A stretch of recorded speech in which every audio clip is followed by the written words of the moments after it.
ಎಲ್ಲರಿಗೂ ನಮಸ್ಕಾರ ಸ್ನೇಹಿತರೆ. ಎಲ್ಲರೂ ಹೇಗಿದ್ದೀರಾ? ಎಲ್ಲರೂ ಚೆನ್ನಾಗಿದ್ದೀರಾ ಅಂತ ಭಾವಿಸ್ತಾ ಇವತ್ತಿನ ವಿಡಿಯೋ ಸ್ಟಾರ್ಟ್ ಮಾಡ್ತಾ ಇದ್ದೀನಿ. ಇವತ್ತು ಬಂದು ಶುಕ್ರವಾರ.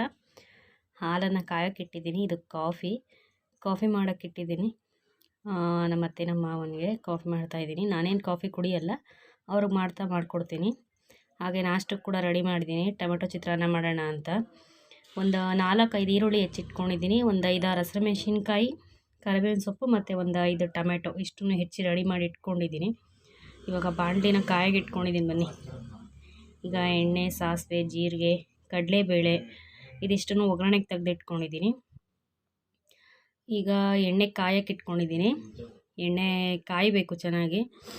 ಎಣ್ಣೆ ಕಾದ ನಂತರ ಅದಕ್ಕೆ ಸಾಸಿವೆನ ಹಾಕಬೇಕು. ಅದು ಫಸ್ಟು ಸಾಸಿವೆ ಹಾಕಿ ಅದು ಕಾದಿದೆಯೋ ಇಲ್ವೋ ಅಂತ ನೋಡೋಣ ಅಂತ. ಕಾದಿದೆ. ಈಗ ಸಾಸಿವೆ ಹಾಕ್ತಾಯಿದ್ದೀನಿ. ಜೀರಿಗೆ ಹಾಕ್ತಾಯಿದ್ದೀನಿ. ಸಾಸಿವೆ, ಜೀರಿಗೆ ಎಲ್ಲ ಹಾಕ್ಕೊಂಡು ಚೆನ್ನಾಗಿ ಸಿಡಿಬೇಕದು. ಚೆನ್ನಾಗಿ ಸಿಡಿದ ನಂತರ ನೆಕ್ಸ್ಟು ಕಡಲೆಬೇಳೆನ ಹಾಕ್ಕೋತೀನಿ. ಇವಾಗ ಕಡಲೆಬೇಳೆ ಹಾಕ್ಕೊಂಡು ಚೆನ್ನಾಗಿ ಹುರ್ಕೊಬೇಕು. ಕಡಲೆಬೇಳೆ ಚೆನ್ನಾಗಿ ಫ್ರೈ ಆಗಿ ನೆಕ್ಸ್ಟ್ ಈಗ ಈರುಳ್ಳಿ, ಹಸಿಮೆಣಸಿನ್ಕಾಯಿ, ಕರಿಬೇವು ಸೊಪ್ಪೆಲ್ಲ ಹಾಕಿದ್ದೀನಿ. ಅದು ಹಾಕೋವಾಗ ವೀಡಿಯೋ ಮಿಸ್ ಆಗಿದೆ. ಇದನ್ನು ಚೆನ್ನಾಗಿ ಹುರ್ಕೊಬೇಕು. ಚೆನ್ನಾಗಿ ಎಣ್ಣೆಲೆ ಫ್ರೈ ಮಾಡ್ಕೊಬೇಕು. ಈರುಳ್ಳಿ ಕಲರ್ ಚೇಂಜ್ ಆಗಬೇಕು, ಅಲ್ಲಿವರೆಗೂ ಫ್ರೈ ಮಾಡ್ಕೋಬೇಕು. ಈಗ ನಾನು ಸ್ವಲ್ಪ ಉಪ್ಪು ಹಾಕೋತಾ ಇದ್ದೀನಿ. ಈ ಉಪ್ಪು ಹಾಕೋದ್ರಿಂದ ಈರುಳ್ಳಿ ಬೇಗ ಬೇಯುತ್ತೆ ಮತ್ತು ಚೆನ್ನಾಗಿ ಫ್ರೈ ಆಗುತ್ತೆ. ಅದಕ್ಕೋಸ್ಕರ ನಾನು ಈ ಉಪ್ಪನ್ನು ಇವಾಗ ಹಾಕೋತಾ ಇದ್ದೀನಿ. ಆಮೇಲೆ ಬೇಕಾದರೆ ನೋಡಿ ನಾನು ಉಪ್ಪನ್ನು ಹಾಕೋತೀನಿ, ಎಷ್ಟು ಬೇಕಷ್ಟು ನೋಡಿಕೊಂಡು. ಉಪ್ಪು ಹಾಕಿದ್ಮೇಲೆ ಇವಾಗ ಚೆನ್ನಾಗಿ ಈರುಳ್ಳಿ ಎಲ್ಲ ನೀಟಾಗಿ ಎಣ್ಣೆಲಿ ಸ್ವಲ್ಪ ಕಲರ್ ಚೇಂಜ್ ಆಗೋವರೆಗೂ ಚೆನ್ನಾಗಿ ಬೇಯಿಸ್ಕೋಬೇಕು. ಈಗ ಈರುಳ್ಳಿ ಎಲ್ಲ ಫ್ರೈ ಆದಮೇಲೆ ಟೊಮೊಟೊ ಏನು ಕಟ್ ಮಾಡಿ ಇಟ್ಕೊಂಡಿರ್ತೀವಿ, ಆ ಟೊಮೊಟೊನ ಅದ್ರ ಜೊತೆಗೆ ಹಾಕ್ಕೊಂಡು ಫ್ರೈ ಮಾಡ್ಕೋತಾ ಇದ್ದೀನಿ. ಟೊಮೊಟೊನೂ ಅಷ್ಟೇ ಎಣ್ಣೆಲೇ ಚೆನ್ನಾಗಿ ಫ್ರೈ ಮಾಡ್ಕೋಬೇಕು. ಅದು ಫ್ರೈ ಮಾಡ್ಕೊತ ಎಣ್ಣೆಲೇ ಚೆನ್ನಾಗಿ ಬೇಯಬೇಕು ಟೊಮೊಟೊ.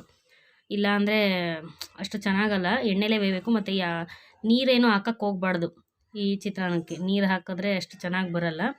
ಎಣ್ಣೆಲೇ ಟೊಮೆಟೊ ಏನು ಬಿಟ್ಟಿರುತ್ತೆ, ಟೊಮೆಟೊಲಿ ಏನಿರುತ್ತೆ ನೀರು, ಅದರಲ್ಲೇ ಬೇಯ್ಕೋಬೇಕು. ಅದರಲ್ಲೇ ಚೆನ್ನಾಗಿ ಬೇಯಬೇಕು. ಇವಾಗ ಅದಕ್ಕೆ ನಾನು ಸ್ವಲ್ಪ ಗರಂ ಮಸಾಲ ಮತ್ತು ಸ್ವಲ್ಪ ಚಿಕನ್ ಮಸಾಲ ಹಾಕೋತಾ ಇದ್ದೀನಿ. ಅದು ಅರ್ಶಿನದ ಪುಡಿ. ಇವಾಗ ಹಾಕೊಂಡಿದ್ದು ಬಂದು ಚಿಕನ್ ಮಸಾಲ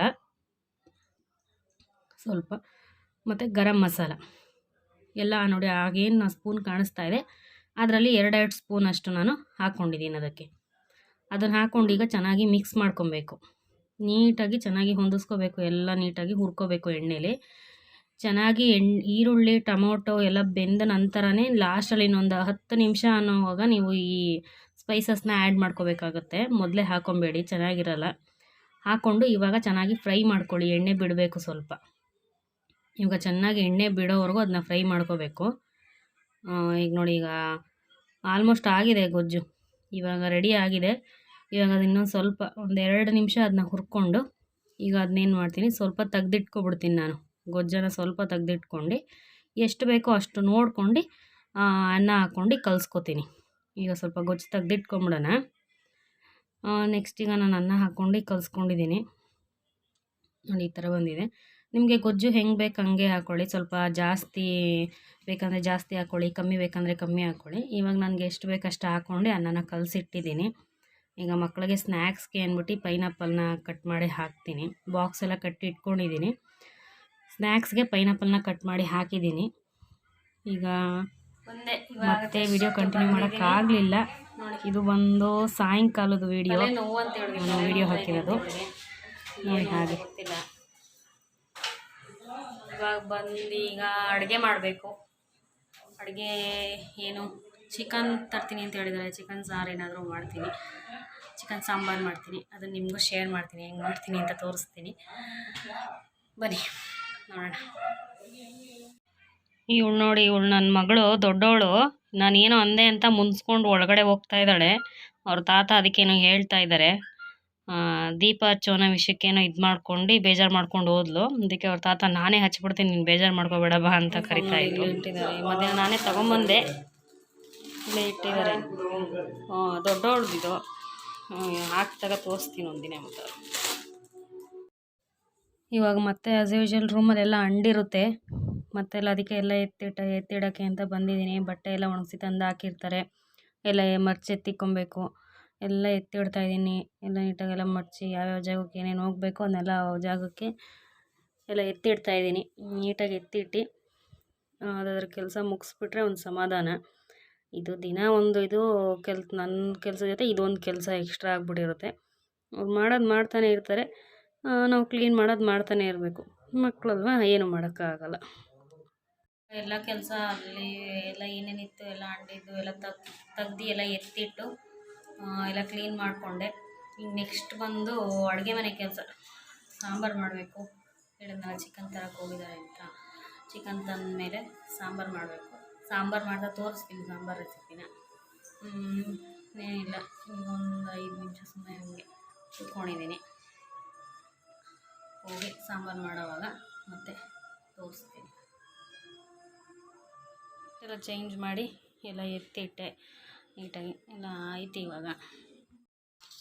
ಇವಾಗ ಇವ್ರು ನೋಡಿ, ಇವರಿಬ್ಬರು ಬಂದು ಟಿ ವಿ ಹಾಕ್ಕೊಂಡು ನೋಡೋಕ್ಕೆ ಕಿತ್ತಾಡ್ತಾವ್ರಿ. ಅವಳು ರಿಮೋಟ್ ಕಿತ್ಕೊಂಡ್ಲು ಅಂತ ಇವಳು ಅಳ್ಕೊಂಡು ಕೂತವಳು. ದೊಡ್ಡವಳು ವೀಡಿಯೋ ಮಾಡ್ತಿರೋದಕ್ಕೆ ಮುಖ ಮುಚ್ಕೊಬಿಟ್ಲು. ನಮ್ಮ ಮನೆ ಚಿಕ್ಕವಳೇನಂದರೆ ಎಲ್ಲ ಮಾಡಿಬಿಟ್ಟು ಏನೂ ಗೊತ್ತಿಲ್ಲದಿರೋ ಥರ ಓಡಾಡ್ತಾಳೆ. ಬೈಸ್ಕೊಳ್ಳೋದು ಮಾತ್ರ ದೊಡ್ಡವಳು. ಏನೂ ಆಗಿಲ್ಲ ಅನ್ನೋ ಥರ ಚೆನ್ನಾಗಿ ಓಡಾಡ್ತಾ ಇರ್ತಾಳೆ ಇವಳು. ಆ ಥರ ಮಾಡ್ಕೊಂಡು ಇವಾಗ ಕಿತ್ತಾಡ್ಕೊಂಡು ಕೂತಿರ್ತಾರೆ. ಇವಾಗ ನಾನು ಬಂದು ಅಡುಗೆ ಮನೆಯಲ್ಲಿ ಮುದ್ದೆಗೆ ಇಟ್ಟಿದ್ದೀನಿ, ಅನ್ನಕ್ಕೆ ಕೂಡ ಇಟ್ಟಿದ್ದೀನಿ. ಚಿಕನ್ ತಂದು ಇಟ್ಟಿದ್ದಾರೆ, ಎಲ್ಲ ರೆಡಿ ಮಾಡ್ಕೋತಾ ಇದ್ದೀನಿ ಒಂದೊಂದೇ. ಕಾಯಿ ತೆಗ್ದಿಟ್ಕೊಂಡೆ, ಕಾಯಿ ಸಾಂಬಾರಿಗೆ ಕೊತ್ತಂಬರಿ ಮತ್ತು ಪುದೀನ ಸೊಪ್ಪು ಸ್ವಲ್ಪ ತೆಗ್ದಿಟ್ಕೊಂಡಿದ್ದೀನಿ. ಆಮೇಲೆ ಶುಂಠಿ ಕೂಡ ತೆಗ್ದಿಟ್ಕೊಂಡಿದ್ದೀನಿ. ಈಗೆಲ್ಲ ಫ್ರಿಜ್ಜಿಂದ ತೊಗೊಂಡು ಈಚೆಗೆ ತೆಗ್ದಿಟ್ಕೊಂಡಿದ್ದೀನಿ. ಈಗ ನೆಕ್ಸ್ಟ್ ಬಂದು ಮುದ್ದೆಗೆ ಇಟ್ಟಿದ್ದೀನಿ, ಅನ್ನಕ್ಕೆ ಇಟ್ಟಿದ್ದೀನಿ. ಅನ್ನನೂ ಕೂಗ್ತಾಯಿದೆ, ಮುದ್ದೆ ಬೇಯ್ತಾ ಇದೆ. ಮುದ್ದೆ ಬೆಂದ ಮೇಲೆ ತಿರುಗಿಸ್ಕೊಬೇಕು. ಅದನ್ನ ಮುದ್ದೆ ಕಟ್ಕೊಂಡು ನೆಕ್ಸ್ಟು ಸಾಂಬಾರು ಸ್ಟಾರ್ಟ್ ಮಾಡ್ಕೊಬೇಕು. ಸಾರು ಮಾಡೋಕ್ಕೆ ರೆಡಿ ಮಾಡ್ಕೊಬೇಕು. ಇವಾಗ ಮುದ್ದೆ ಕಟ್ಕೊತೀನಿ. ಮುದ್ದೆ ಬೇಯ್ತಾ ಇದೆ, ಇನ್ನೊಂದು ಸ್ವಲ್ಪ ಮುದ್ದೆ ಬೇಯಬೇಕು. ಮುದ್ದೆ ಬೆಂದ ಮೇಲೆ ಮುದ್ದೆ ಕಟ್ಕೊತೀನಿ. ಇದೆಲ್ಲ ಬಿಡಿಸಿ ರೆಡಿ ಮಾಡಿ ಇಟ್ಕೊಬೇಕು, ಎಲ್ಲ ತೊಳೆದು ನೀಟಾಗಿ. ಈಗ ಆಯಿತು, ಮುದ್ದೆ ಕಟ್ಕೊಳಕ್ಕೆ ತಗೋತಾ ಇದ್ದೀನಿ. ಹಿಂಗೆ ತಿರ್ಕೋತೀನಿ ನಾನು ಚೆನ್ನಾಗಿ. ಅಂದರೆ ನಮ್ಮ ಮನೇಲಿ ನಾವು ಚಿಕ್ಕದಾಗಿ 3 ಮುದ್ದೆ ಮಾಡ್ಕೊಳ್ಳೋದು. ಅದರಿಂದ ನಾನು ಹಿಂಗೆ ಕೆಳಗಡೆ ಎಲ್ಲ ಕೂತ್ಕೊಂಡೆಲ್ಲ ಏನು ಕಟ್ಟಕ್ಕೆ ಹೋಗಲ್ಲ. ಮೊದಲು ಕಟ್ತಾ ಇದ್ದೆ, ಆದರೆ ಆಮೇಲೆ ಹಿಂಗೆ ಸುಲಭ ಅನಿಸ್ತು, ಹಿಂಗೆ ಈಸಿ ಅನ್ನಿಸ್ತು. ಮತ್ತು ಹಿಂಗೆ ಚೆನ್ನಾಗೂ ಬರುತ್ತೆ, ಏನು ಆ ಥರ ಎಲ್ಲ ಏನು ಬರೋಲ್ಲ. ನೀಟಾಗಿ ಮುದ್ದೆನ ಚೆನ್ನಾಗಿ ತಿರುಗಿಸ್ಕೊಂಡು ಚೆನ್ನಾಗಿ ಕಟ್ಕೊಬೋದು. ನೋಡಿ ಎಷ್ಟು ಚೆನ್ನಾಗಿ ಹೊಳ್ಕೊಂಡು ಬರ್ತಾಯಿದೆ. ನೀಟಾಗಿ ಮುದ್ದೆನ ತಿರ್ಕೊಬೇಕಷ್ಟೆ, ಗಂಟಿಲ್ದಂಗೆ ನೀಟಾಗಿ ತಿರ್ಕೊಂಡೆ ಮುದ್ದೆ ಚೆನ್ನಾಗಿ ನೀಟಾಗಿ ಬರುತ್ತೆ. ಇವಾಗ ಆ ಥರ ಬಟ್ಲಲ್ಲಿ ನೀರು ಇಟ್ಕೊಂಡಿರ್ತೀನಿ ಸೈಡಲ್ಲಿ. ಒಂದು ಅನ್ನದಕ್ಕೆ ಏನಾದ್ರು ತೊಗೊಂಡು ನೀಟಾಗೆಲ್ಲ ಒಂದು ಕಡೆಯಿಂದ ಮುದ್ದೆ ಕೋಲಲ್ಲಿ ಏನಿರುತ್ತೆ ಎಲ್ಲ ತಗೊಂಡು ನೀಟಾಗಿ ಮುದ್ದೆನ ಕಟ್ಕೋತೀನಿ. ಸ್ವಲ್ಪನೇ ಇಟ್ಕೊಂಡು. ಯಾವಾಗಲೂ 2 ಮುದ್ದೆ ಮಾಡ್ತಿದ್ದು, ಇವತ್ತು ಸ್ವಲ್ಪ 3 ಮುದ್ದೆ ಮಾಡ್ತಾಯಿದ್ದೀನಿ. ನಮ್ಮ ಮನೆಯವ್ರಿಗೆ ಬೇಕಿತ್ತು 3 ಮುದ್ದೆ, ಅದಕ್ಕೆ ಮಾಡಿ ಇವಾಗ ಮುದ್ದೆ ಮಾಡಿಟ್ಟಿದ್ದೀನಿ. 3 ಮುದ್ದೆ ಆಗಿದ್ದಾವೆ ಇವಾಗ. ಈಗೆಲ್ಲ ಮುದ್ದೆ ಪಾತ್ರೆಗೆ ಹಾಕಿ ಎತ್ತಿಡ್ತೀನಿ. ಇವಾಗೆಲ್ಲ ಈ ಥರ ತಪ್ಪಲಿಲ್ಲಿ ಮಾಡೋದು ಸ್ವಲ್ಪ ಕಮ್ಮಿ. ಎಲ್ಲ ಈಗ ಬಾಣಲಿ ಪಾತ್ರೆ ಇದರಲ್ಲಿ ತಿರ್ಕೊಂಬಿಡ್ತಾರೆ. ಇವಾಗ ಮುದ್ದೆ ಆಯಿತು, ಎತ್ತಿಟ್ಕೊಂಡಿದ್ದೀನಿ. ಇವಾಗ ಸಾಂಬಾರು ಮಾಡಬೇಕಲ್ಲ, ಅದಕ್ಕೆ ರೆಡಿ ಮಾಡ್ಕೊಂಡಿದ್ದೀನಿ. 3 ಈರುಳ್ಳಿ ತೊಗೊಂಡಿದ್ದೀನಿ, ಬೆಳ್ಳುಳ್ಳಿ ತೊಗೊಂಡಿದ್ದೀನಿ, ಪುದೀನ ಸೊಪ್ಪು, ಕೊತ್ತಂಬರಿ ಸೊಪ್ಪು, ಶುಂಠಿ ಇಷ್ಟನ್ನು ರುಬ್ಬಕ್ಕೆ ಇಟ್ಕೊಂಡಿದ್ದೀನಿ ಎಲ್ಲ ರೆಡಿ ಮಾಡಿ. ಇವಾಗ ಜಾರ್ಗೆ ಹಾಕ್ಕೊಂಡು ಅದನ್ನೆಲ್ಲ ನೀಟಾಗಿ ಗ್ರೈಂಡ್ ಮಾಡ್ಕೊಬೇಕು. ಗ್ರೈಂಡ್ ಮಾಡ್ಕೊಂಡಾದಮೇಲೆ ಸಿಗ್ತೀನಿ ನೋಡಿ, ಗ್ರೈಂಡ್ ಮಾಡಿ ಇಟ್ಕೊಂಡಿದ್ದೀನಿ. ಇವಾಗ ಗ್ರೈಂಡ್ ಮಾಡಿ ಇಟ್ಕೊಂಡಿದ್ದೀನಿ. ಈಗ ಪಾತ್ರೆ ಇಟ್ಕೊಂಡಿದ್ದೀನಿ ಕಾಯೋಕ್ಕೆ, ಸಾಂಬಾರು ಮಾಡೋಕ್ಕೆ. ಈಗ ಅದಕ್ಕೆ ಎಣ್ಣೆ ಹಾಕ್ತಾಯಿದ್ದೀನಿ. ಎಣ್ಣೆ ನೋಡ್ಕೊಂಡು ಹಾಕ್ಕೊಬೇಕು. ಚಿಕನ್ಗೆ ಎಷ್ಟು ಬೇಕಷ್ಟು ನೋಡ್ಕೊಂಡು ಎಣ್ಣೆ ಹಾಕ್ಕೊಬೇಕು. ಇವಾಗ ಎಣ್ಣೆ ಕಾಯಲಿ. ಎಣ್ಣೆ ಕಾದ್ಮೇಲೆ ಇದೇನು ರುಬ್ಬಿಟ್ಕೊಂಡಿದೆ ಈ ಮಸಾಲೆನ ಹಾಕ್ತೀನಿ. ಅದು ಸ್ವಲ್ಪ ಎಣ್ಣೆಲಿ ಚೆನ್ನಾಗಿ ಹುರ್ಕೊಬೇಕು. ಅದನ್ನ ಎಣ್ಣೆಲಿ ಸ್ವಲ್ಪ ಹಸಿ ವಾಸನೆ ಹೋಗೋವರೆಗೂ ಚೆನ್ನಾಗಿ ಹುರ್ಕೊಂಡು ಆಮೇಲೆ ಅದಕ್ಕೆ ಚಿಕನ್ನ ಹಾಕ್ಕೊಬೇಕಾಗುತ್ತೆ. ಈಗ ಚೆನ್ನಾಗಿ ಫ್ರೈ ಮಾಡ್ತಾಯಿದ್ದೀನಿ. ಅದನ್ನ ಚೆನ್ನಾಗಿ ಫ್ರೈ ಆಗಲಿ. ಅದು ಫ್ರೈ ಆದ ನಂತರ ನಾನು ಈಗ ಚಿಕನ್ ತೊಳೆದಿಟ್ಕೊಂಡಿದ್ದೆ. ಚಿಕನ್ನ ಅರಿಶಿನ ಎಲ್ಲ ಹಾಕಿ, ಇಲ್ಲಿ ನಮಗೆ ಗೊತ್ತಿರೋರೆ, ಅದರಿಂದ ಚಿಕನ್ಗೆ ಅರಿಶಿನ ಹಾಕಿ ಅವರೇ ನೀಟಾಗಿ ತೊಳೆದು ಇದು ಮಾಡಿಕೊಡ್ತಾರೆ. ಅದಾದಮೇಲೆ ನಾನು ಇನ್ನೊಂದು ಸರಿ ನೀಟಾಗಿ ಒಂದು 2-3 ಸರಿ ನೀಟಾಗಿ ಚೆನ್ನಾಗಿ ಎಣ್ಣೆಯಲ್ಲಿ ತೊಳ್ಕೊತೀನಿ.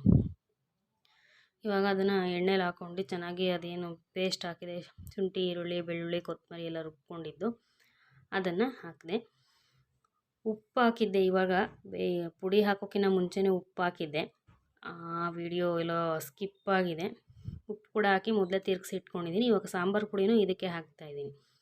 ಈ ರೀತಿ ಮಾಡೋದ್ರಿಂದ ಚಿಕನ್ಗೆ ಚೆನ್ನಾಗಿ ಉಪ್ಪು ಖಾರ ಎಲ್ಲ ನೀಟಾಗಿ ಹಿಡ್ಕೊಳ್ಳುತ್ತೆ. ಸಪ್ಪೆ ಸಪ್ಪೆ ಅನಿಸಲ್ಲ ಆವಾಗ ಚಿಕನ್ನು. ನೀಟಾಗಿ ಉಪ್ಪು ಖಾರ ಎಲ್ಲ ಹಿಡ್ಕೊಳ್ಳುತ್ತೆ ಚಿಕನ್ಗೆ. ಇವಾಗ ನಾನು ನೀರನ್ನ ಕಾಯಿಸಿ ಇಟ್ಕೊಂಡಿದ್ದೆ.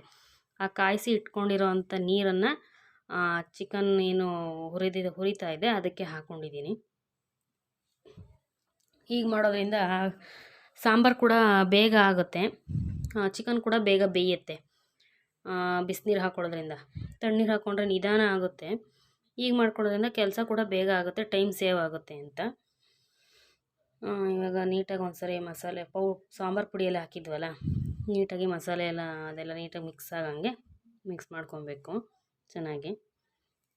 ನಮ್ಮ ಮನೇಲಿ ನಾವೆಲ್ಲ ಬೇಳೆ ಸಾಂಬಾರಿಗೆ ಎಲ್ಲದಕ್ಕೂ ಇದೇ ಪುಡಿನೇ ಯೂಸ್ ಮಾಡೋದು. ಕೆಲವ್ರ ಮನೆ ಮಟನ್ ಸಾಂಬಾರಿಗೆ ಬೇರೆ ಪುಡಿ, ಮತ್ತು ಬೇಳೆ ಸಾಂಬಾರಿಗೆ ಬೇರೆ ಪುಡಿ ಅಂತ ಮಾಡಿಸಿರ್ತಾರೆ. ನಾವು ಹಾಗಿಲ್ಲ, ನಾವೆಲ್ಲ ಸಾಂಬಾರಿಗೂ ಇದೊಂದೇ ಯೂಸ್ ಮಾಡೋದು. ಇವಾಗ ನೋಡಿ ಮಸಾಲೆ ಅದೇ ಚೆನ್ನಾಗಿ ಕುದೀತಾ ಇದೆ, ಉಪ್ಪು ಖಾರ ಪುಡಿ ಜೊತೆ ಸಾಂಬಾರು ಅಲ್ಲ ಚಿಕನ್ನು. ಈಗ ಅದು ಚೆನ್ನಾಗಿ ಕುದೀಲಿ. ಅದು ಚೆನ್ನಾಗಿ ಕುದ್ದಷ್ಟು ಏನಾಗುತ್ತೆ, ಚೆನ್ನಾಗಿ ಚಿಕನ್ಗೆ ಉಪ್ಪು ಖಾರ ಎಲ್ಲ ಹಿಡ್ಕೊಳ್ಳುತ್ತೆ. ಆವಾಗ ಟೇಸ್ಟ್ ಚೆನ್ನಾಗಿರುತ್ತೆ. ತಿನ್ನಬೇಕಾದ್ರೆ ಚಿಕನ್ನು ನಮಗೆ ಸಪ್ಪೆ ಅಂತ ಅನಿಸಲ್ಲ, ಚೆನ್ನಾಗಿರುತ್ತೆ.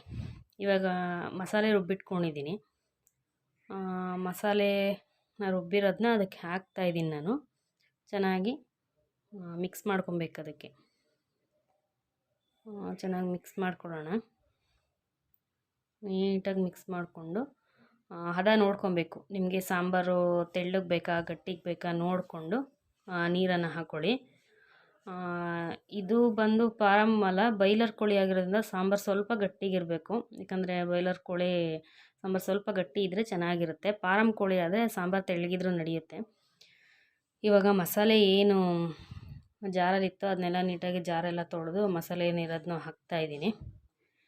ಇದು ಬಂದು ವಿಡಿಯೋ ಇವಾಗ ಆಗಿದೆ. ಆವಾಗಲೇ ನೆಕ್ಸ್ಟ್ ಮಸಾಲೆಗೆ ಏನು ಹಾಕ್ಕೊಂಡೆ ಅಂದರೆ ಚಕ್ಕೆ ಹಾಕ್ಕೊಂಡಿದ್ದೀನಿ, ಒಂದು 2 ಇಂಚಷ್ಟು. ಆಮೇಲೆ ಒಂದು 2-3 ಒಂದು 4 ಲವಂಗ, ಒಂದು 4 ಲವಂಗನೂ ಹಾಕ್ಕೊಂಡಿದ್ದೀನಿ ಅದಕ್ಕೆ.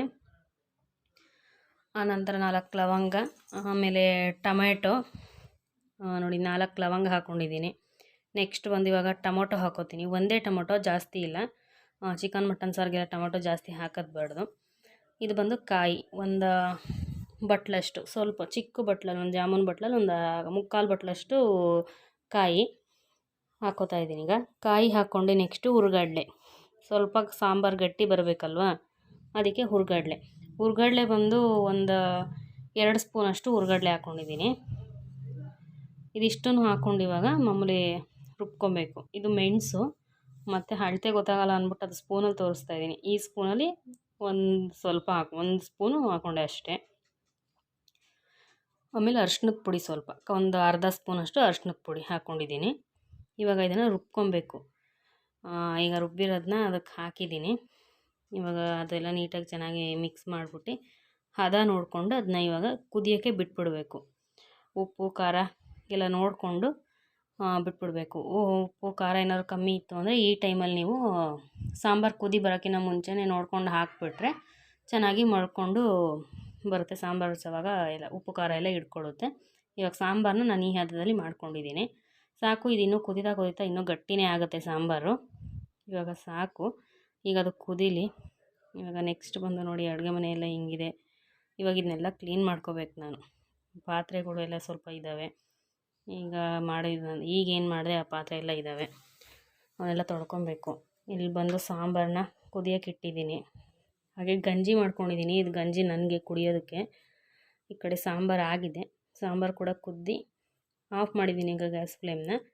ಆಗಿದೆ, ಈಗ ಸಾಂಬಾರು ಕೂಡ ಕುದ್ದಿ ರೆಡಿಯಾಗಿದೆ.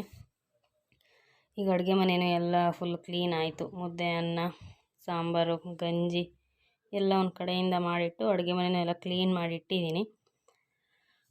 ಇವಾಗೆಲ್ಲ ಆಯಿತು ನೀಟಾಗಿ. ಈಗ ನೆಕ್ಸ್ಟ್ ಏನಿದ್ರು ಊಟ ಮಾಡಬೇಕು. ಅದ್ರ ಜೊತೆ ಇದೊಂದು ಸಣ್ಣ ಕ್ಲಿಪ್ಪಿಂಗು, ಎಲ್ಲರೂ ಏನು ಮಾಡ್ತಿದ್ದಾರೆ ಅಂತ ಎಲ್ಲ ನೋಡಿ. ಮನೆಯವ್ರು ಕೂತಿದ್ದಾರೆ ಇಲ್ಲಿ, ನನ್ನ ಮಗಳು ಚಿಕ್ಕ ಮಗಳು ಅದೇ ಹುಷಾರಿಲ್ಲ ಅಂತ ಹೇಳಿದೆ. ಅವಳಿಗೆ ಯಾಕೋ ಸ್ವಲ್ಪ ಜ್ವರ ಬಂದಂಗಾಗಿದೆ. ಅವ್ರು ನಮ್ಮ ಅತ್ತೆ ಅವರು ದೀಪ ಹಚ್ಚಿದ್ದೀನಿ ದೇವ್ರ ಮನೇಲಿ. ಹುಷಾರಿಲ್ಲ ಅವಳಿಗೆ, ಯಾಕೋ ಜ್ವರ ಬಂದ್ಬಿಟ್ಟಿದೆ. ಯಂತ್ರ ಹಾಕಿಸ್ಬೇಕು, ಬಾಲಗ್ರ ಯಂತ್ರ ಅಂತಾರಲ್ಲ ಆ ಥರ ಹಾಕಿಸ್ಬೇಕು. ಬನ್ನಿ ಕರ್ಕೊಂಡು ಹೋಗ್ಬೇಕು ಇವಾಗ.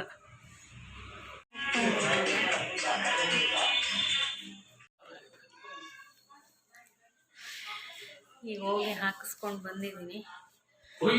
ಹಾಕಿಸ್ಕೊಂಡು ಬಂದಿದ್ದಾಯಿತು.